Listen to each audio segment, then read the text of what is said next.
Lima ka akasya sulod sa compound sa usa ka bangko sa NS Valderosa Street, Petit Barracks, makit-an ang libuan ka mga higanteng kabog nga nangumbitay sa mga sanga.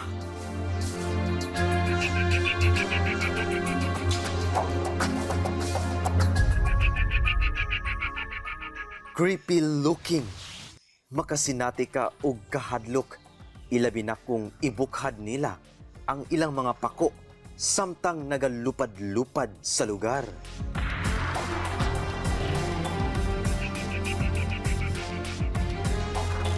Ang ilang kolor sa lawas, susama sa kaitom sa uling. Aduna sa pagka-brown nga murag tsokolate.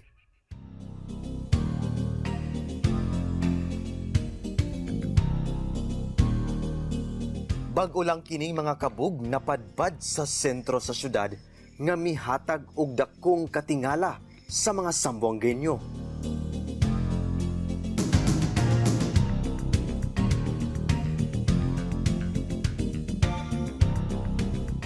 Apan, matud pa sa Department of Environment and Natural Resources, napadpad kuno sila diri sa Zamboanga City aron mangita og bag-ong Pinoy-anan o shelter nga luwas sa peligro.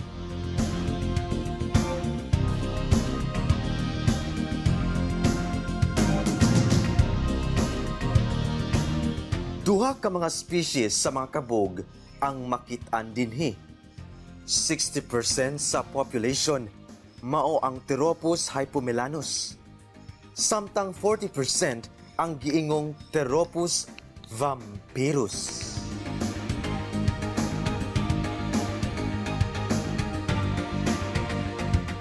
Sa mga karaang kwento, kining mga kabog gihimong simbolo sa mga black magic, underworld spirits, and death.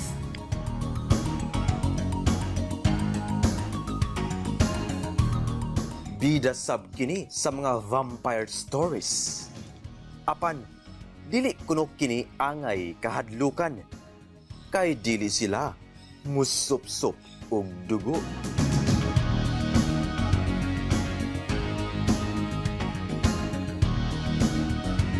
Matod sa DENR, hilig kaunon sa mga kabog ang mga prutas, bulak, o mga nektar.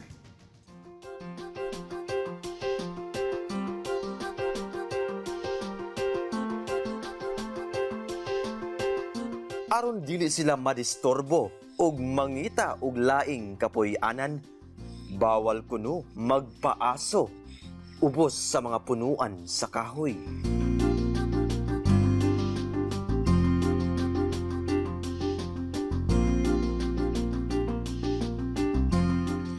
No to bat hunting. Pwede kunong masilutan ang mapamatud-ang modistorbo sa mga kabog base sa Wildlife Act.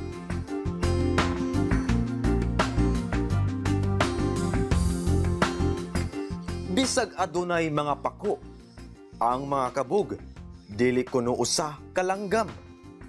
Usa sila ka flying mammal nga adunay dakong tabang sa atong ecosystem sama sa seed dispersal. Number 1 pollinator sila nga angay sab natong protektahan.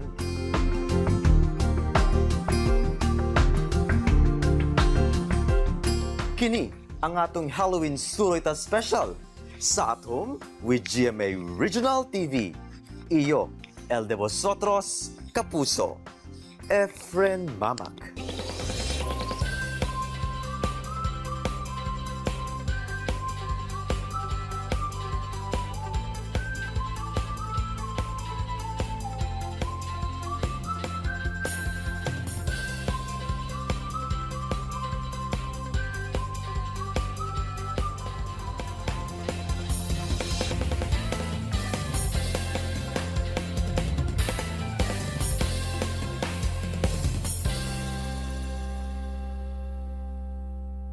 Kini ang At Home with GMA Regional TV.